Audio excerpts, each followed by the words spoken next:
So, I asked you to come over because I know we've been talking a bit about your curiosity into androgyny or drag or cross-dressing. Really, the label is yours, depending on how you identify, but a lot of the technicalities are similar. So I was thinking about my androgynous transformation. I've been androgynous for, all my life.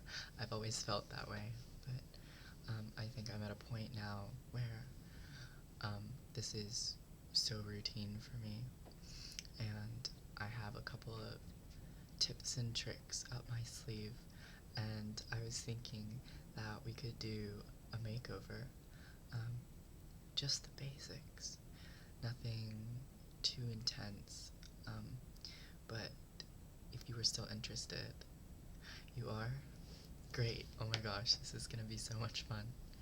Okay, so I guess we can start out talking about how everyone has masculine and feminine characteristics in them, and androgyny, or, feminization specifically, is about bringing out those characteristics, and accentuating certain things and de-accentuating other things.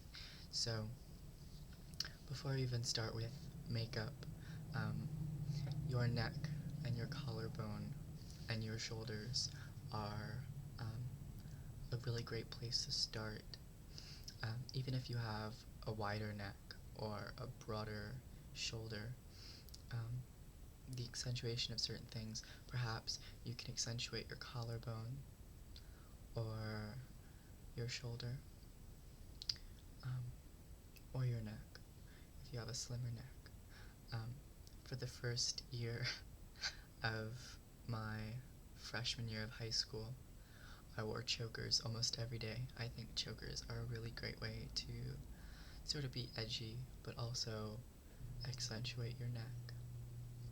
So we can do a long necklace, which would accentuate your shoulders, and also be a little bit more fashionable. We could do a necklace that sort of comes down to here, and that would accentuate your collarbone, or we could do a choker, which would accentuate your neck. You want to do a regular necklace? Alright, I thought so too. I think your collarbones are really elegant. Okay, so I have two necklaces that I picked out for you. Well, I picked out everything for you, but these are the necklaces I thought you might like the best. They're both from Juicy Couture. I like them a lot. The first one is this necklace. You can see it like that. It's a little heart. And I don't know, I just think it's not too feminine, but still sort of glitzy. Do you like that? Yeah, it's really pretty. I like how it sparkles. Okay, I'll show you the second necklace. You don't have to decide yet. The second necklace is also from Juicy Couture. I think they have a lot of good little trinkets. This is the second necklace. It's a little heart. I don't know if it's gonna focus. I know it's kind of hard to see. But yeah, it's pink. It's a little bit more girly. It says Juicy across the front with a little bow. So, yeah, that's the second one. You like this one? Okay, great. I thought it was really pretty. I think the gold will go really well with your hair. Okay, so I'll just put that on you. Yeah, it's kind of weird how accessories can change almost everything in a person. Accessories are really good. There you go. Ego boost, I guess. Okay. And the second portion is earrings. Long earrings can do a lot of things just to, I know you have short hair, and you can also do things with your hair. We're not going to go into extensions today, or you can keep it short, of course. I wear extensions almost daily. I don't have them in today, but you can still keep short hair and still be really elegant.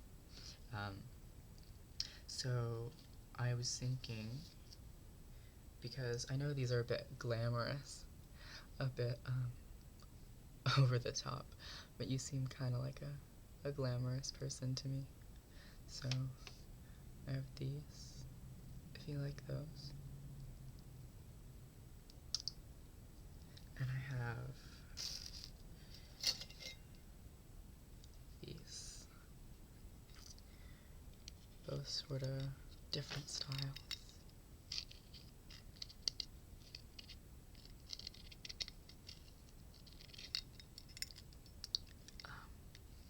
But I think they're both nice.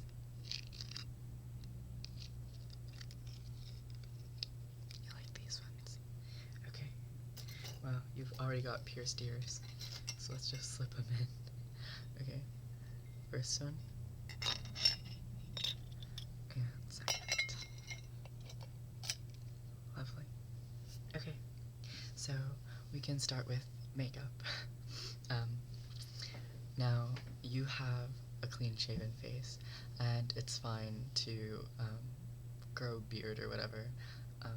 Obviously, androgyny should be about liberation of your identity, as opposed to putting you in a little box. But you do have a clean-shaven face, and I think that's a lot just easier to start with. But of course, this isn't a place of judgment, so if you want to show up in, huge lashes and a beard, that's fine with me. So let me just feel your skin type. I want to see. Yeah, you have a combination oily skin, I think. Same as mine. A couple spots here and there, but that's okay. Okay, so I have this BB cream from Garnier. It's light to medium, but I think it'll fit your skin tone fine. Get just a little bit. Rub it around. I really like tinted moisturizers. I think that they're nice if you don't want to go out with a full face of makeup on every day. And we all have little bits of spots and discoloration, so it's nice to not have a full face of heavy foundation, and still be a little bit evened out. Okay, now you have got a couple of spots, and it's also important to clear up this area of your face, because if you shave, which you have, and I do as well, there can still be dark spots under your skin from your beard. And we can also cover up these bits under your eyes, and a couple of spots here and there. Don't be ashamed of the spots. No, it's fine. I'm going to be using this MAC concealer. But you shouldn't be ashamed of the spots. Everybody has them. Even the people with the most perfect skin have some flaws in their skin. Okay. So let's just sort of start under your eyes. Okay. And the other one. Yeah, you don't have a lot of bags or purpleness. I do. But you don't. And you have very, very nice skin. Okay, try some of those dots. Blend that in with the tinted moisturizer and the beard. Okay, it's nice to sort of warm it up on your hand. It just makes it easier to apply.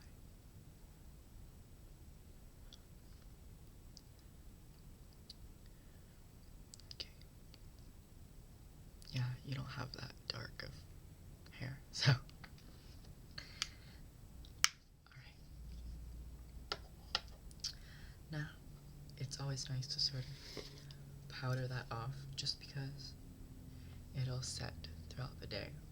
So this is some translucent powder. You have a lot darker of a skin tone than me. I'm pretty pale, but this should work for you. I'm gonna buff it in with a kabuki brush. I really like the sound of these sort of little plastic makeup containers. They're nice.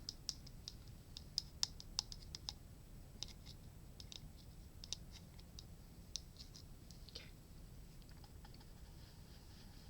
Get some on the brush.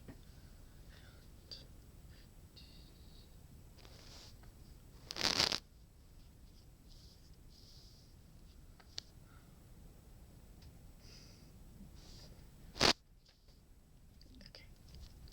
I think that's enough. Oh, a little right there. Okay. I think we got you covered. Okay. Now, that's just evening out your skin tone. There's still a lot left to go. Alright, now, one of the most... Sorry, that's my mom. One of the most important parts of accentuating and de-accentuating different parts of your face is contour and highlighting. Sorry, she's working. Alright, so we can take a brown eyeshadow. I've used this one quite a lot actually, and I know that kind of seems intense because it's so dark, but it'll work out, I promise. Now, this part of your face, under your cheekbone, will accentuate your cheekbone when you put shadow in it. And an easy way to do that is just take a light on the top of your head and see where the shadow falls, or you can suck in, or you can take your brush and roll down until it sort of falls in that pocket. So we're going to start with that one.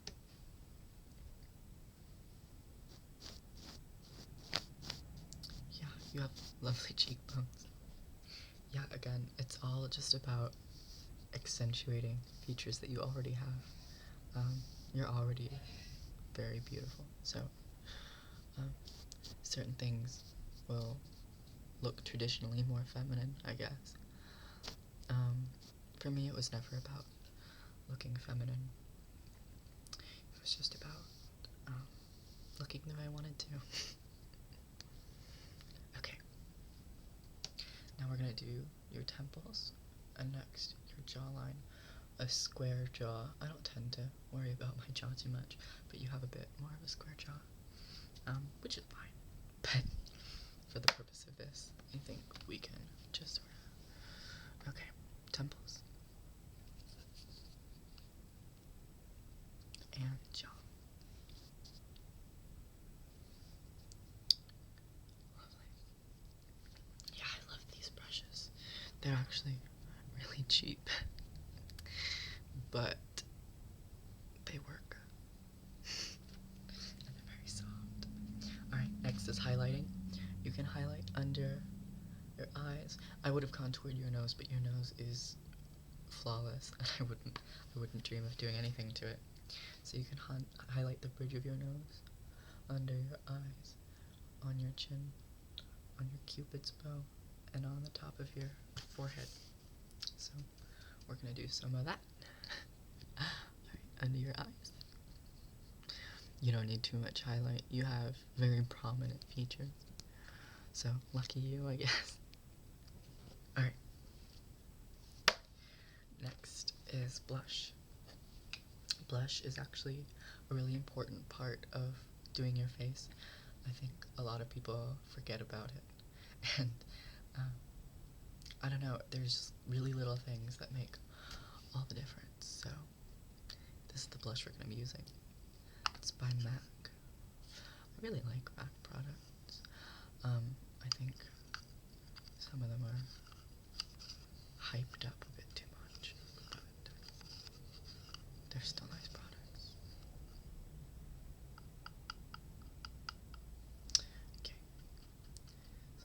some blush on the brush. Tap the excess. Yeah, you have really beautiful cheeks. It's not gonna take this much makeup normally.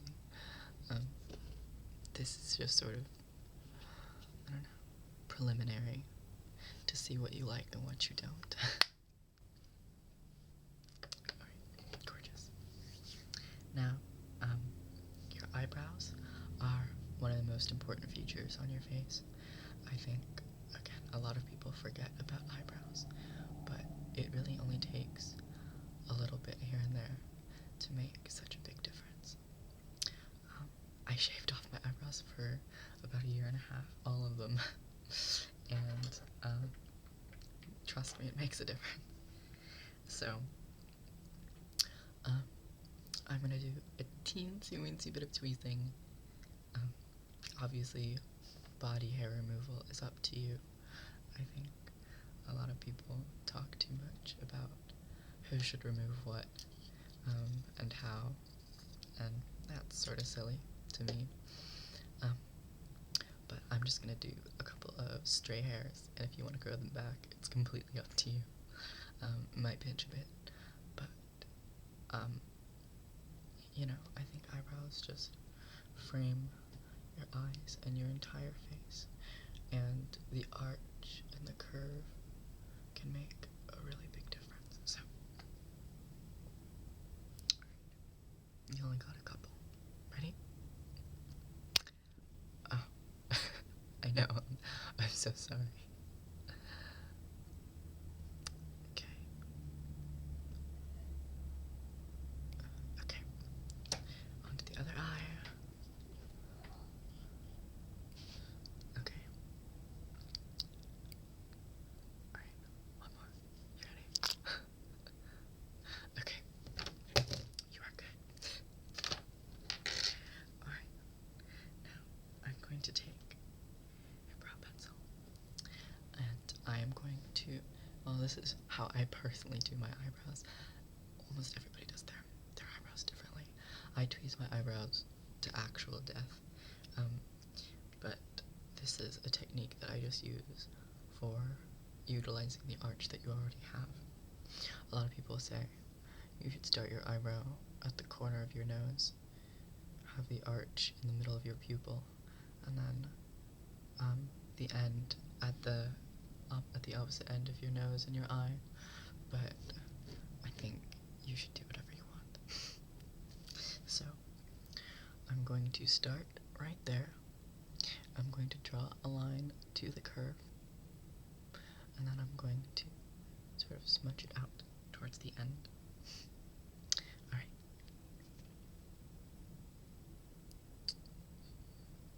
Yeah, I mean, your facial structure is already really nice, so it shouldn't make too much of a difference, but it's those really little things, so.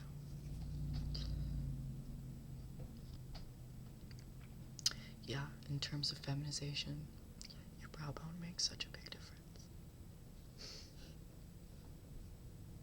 Gorgeous. Okay. Okay.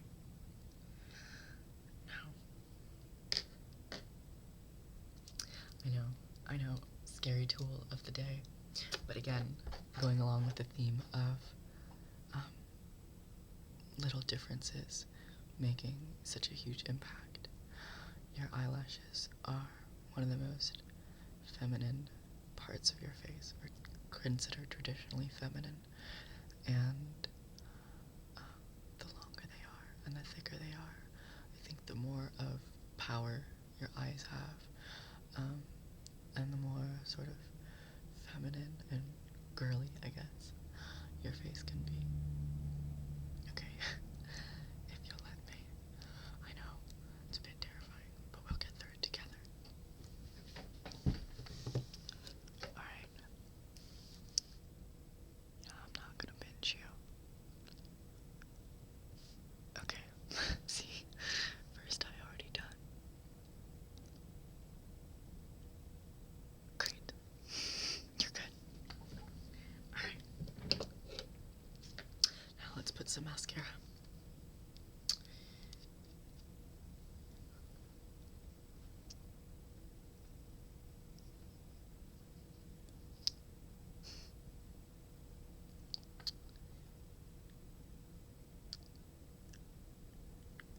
I like to put a couple of coats,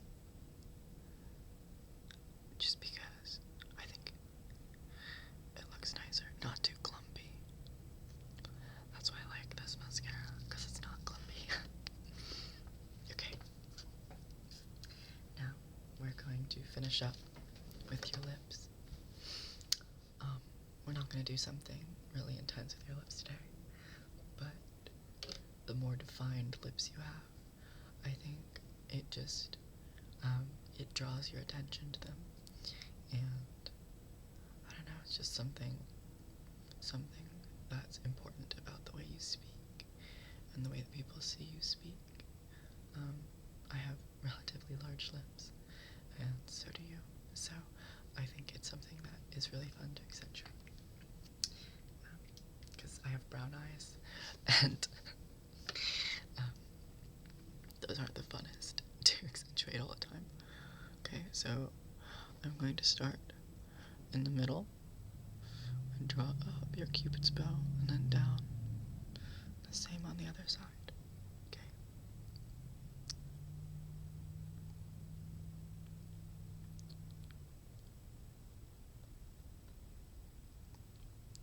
Gorgeous.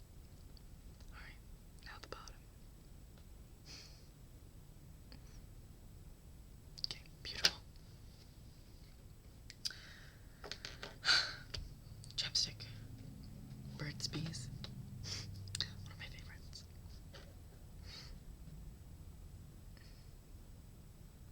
You don't have very chapped lips. I do. But I guess you don't, so lucky you. Okay, now just go like this. Yeah, fun. Alright. Lip gloss. Lip gloss can accentuate your lips because it makes them look fuller and bigger and prettier. So, all of these things are things that a lot of girls do as well. But for us, biological males, we kind of have to do everything. Can you move your head a little bit? Okay. Do everything a little bit more or a little bit differently, just to fit our natural features. Okay, now I'm going to put an extra little bit right in the middle, right there. So, I want you to go like this. Okay, great. And I'm going to put a little bit in the middle, and you don't have to dab that around. It's just to make the bottom lip fuller. Just a little trick. Okay. There you go. Alright. I guess we're almost done. The only thing left is perfume. I personally use men's deodorant just because I think it's suited better to my body and, I don't know, my perspiration type or whatever. But, this is a little sample that I got from Sephora, so you can smell it. Yeah, it's really, like, pine woody, I don't know. It's called Chalimel. It's French, I guess. I don't know. So just a little bit on your neck. And on your wrist. Gorgeous. Alright, well you look great. You look really beautiful. Yeah, obviously if you wanted to go more towards drag, you could put on some fake lashes. You'd have to do a lot more contouring. You could find false breasts and pad your body. If you wanted to go a more cross-dresser route, you could find, traditionally feminine clothing like skirts or heels, blouse house is, I tend to be pretty normal. I'm usually in a t-shirt and jeans. But I still like to look, I don't know, I just like to look like myself. So, I hope this was fun for you. Yeah, you look absolutely fantastic, I swear. Yeah. We'll definitely have to do this again soon. Yeah. And you can practice the techniques I taught you on your own. Just go home with some makeup and play around a bit. Yeah, get some wipes because you never know, especially with liquid liner. We didn't even go into that. It took me about a year to figure out how to put this stuff on my eyes. Okay. Well, yeah, no problem. No, thank you for being my test subject. It was really fun. I had so much fun.